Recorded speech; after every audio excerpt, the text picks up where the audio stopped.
à reparler une fois que ce sera passé, parce que là, on va veiller aux urgences. Il faudra reparler du réchauffement climatique. Une toute récente étude vient dire que des ouragans de la force de Katrina en 2005, on va en voir de plus en plus. Ils vont se succéder à une vitesse de plus en plus rapide. Ils seront, semble-t-il, 2 fois plus fréquents. Et ça parle bien sûr de l'effet de la main de l'homme sur le climat. Il faudra évidemment reparler de ça. Et puis la campagne présidentielle,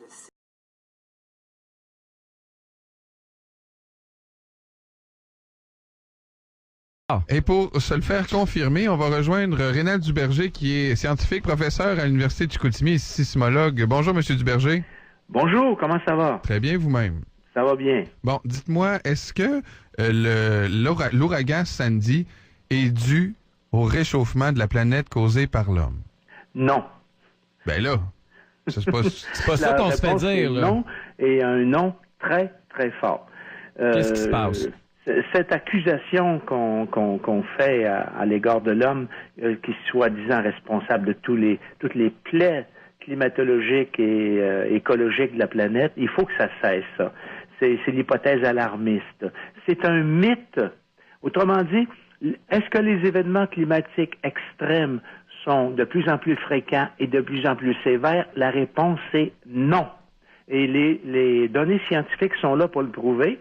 Et j'en veux pour preuve les données de la National Oceanographic and Atmospheric Administration, qui est l'un des 4 pourvoyeurs de données climatiques au GIEC. Le GIEC, c'est l'organisme, rappelez-vous, chargé par l'ONU de régir, entre guillemets, le climat et de faire des recommandations aux pays de l'ONU en matière de réduction de gaz à effet de serre. Cet organisme présente des données entre 1900 et 2012 qui ne montrent absolument aucune tendance vers des événements climatiques extrêmes, des réchauffements ou des refroidissements extrêmes. Donc qu'est-ce qui se passe? Arrêtez de nous rebattre les oreilles avec les tempêtes, les ouragans, les tornades vont devenir de plus en plus sévères et abondantes. C'est faux. Mais qu'est-ce qui se passe là, présentement? Comment ça se fait qu'on a l'ouragan Sandy? Là? C'est quoi le phénomène climatique qui nous afflige? Bon, Éric, je suis pas météorologue ni climatologue. D'ailleurs, la différence, la météorologie et la climatologie, la météo, ça essaye de prédire le temps qu'il va faire dans un jour et 2, okay. Ou 3, c'est absolument aléatoire. Et la climatologie, c'est l'étude du climat dans différentes régions du globe. Et le climat, c'est une notion régionale. Ce n'est pas une région globale. J'ai reçu un courriel ce matin d'une de mes amies en France. Elle me dit que hier, elle s'est levée puis il y avait du blanc partout. Bon, autour de Paris, où elle vit, il y avait de la gelée. Pendant qu'il faisait froid là-bas, il faisait chaud ici. C'est le réchauffement de la planète. Ben, le réchauffement, il neige. On ne maîtrise pas cette notion-là. Moi, mais ça, il va falloir en parler avec vous un jour, parce qu'on dit souvent qu'il y a consensus chez les scientifiques, mais on s'aperçoit souvent que les scientifiques, c'est les climatologues uniquement, alors qu'on pourrait faire appel à d'autres scientifiques pour créer un consensus sur le réchauffement de la planète. Oui, il n'y a pas de consensus, et même s'il y en avait un, je vous dirais que la science ne fonctionne pas à coup de consensus. J'en veux pour preuve la tectonique des plaques, qui s'appelait au début la dérive des continents de Wegener. Pendant 50 à 70 ans, toute la communauté géoscientifique a nié le fait que les continents dérivaient les uns par rapport aux autres. Ce n'est qu'au début des années 70 qu'on a découvert un mécanisme qui faisait fonctionner tout ça, et puis qu'on a finalement été obligé d'admettre que Wegener avait raison. Donc, les consensus, méfiez-vous de ça. Il y a toujours des intérêts en arrière de ça. Oui. Bon. Ben oui. Mais sauf que là, présentement, c'est juste qu'on a de la difficulté à voir c'est quoi pourquoi ils ont intérêt à nous faire croire ça présentement. C'est quoi le but, là? Je veux dire, on va être pogné avec la tempête, qu'on le veuille ou non, là. L'important présentement, c'est de s'assurer qu'il y ait le moins de dégâts possible, puis que le monde puisse passer un party d'Halloween le plus joyeux et le moins pluvieux, là, puis essayer d'éviter que le maquillage d'Halloween coule ses joues de nos enfants.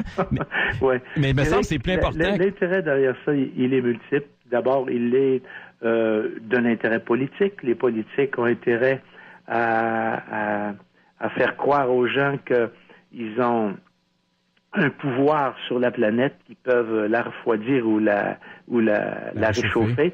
ce que je doute fortement, moi je suis un climato-sceptique, je pense que le soleil reste et restera toujours le moteur principal, mais aussi, il y a un lobby scientifique extrêmement puissant derrière tout ça, qui ne se nourrit que par des subventions, de l'argent qui vient des organismes gouvernementaux le plus souvent, et tant que les gens auront peur de quelque chose, l'argent va rentrer.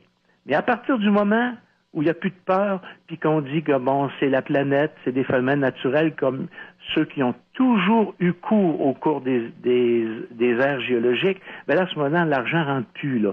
Mais tant que vous tenez vos concitoyens par un mécanisme extrêmement puissant qui s'appelle la peur, et je dirais même la culpabilité, parce que vous leur dites, c'est à cause de vos 4x4 que cet ouragan-là s'en vient, puis qu'il y a eu Katrina. C'est absolument faux, ça n'a rien à voir avec l'augmentation de CO2 atmosphérique. D'ailleurs, il n'y a aucune corrélation entre le CO2 et puis les événements climatiques dits extrêmes.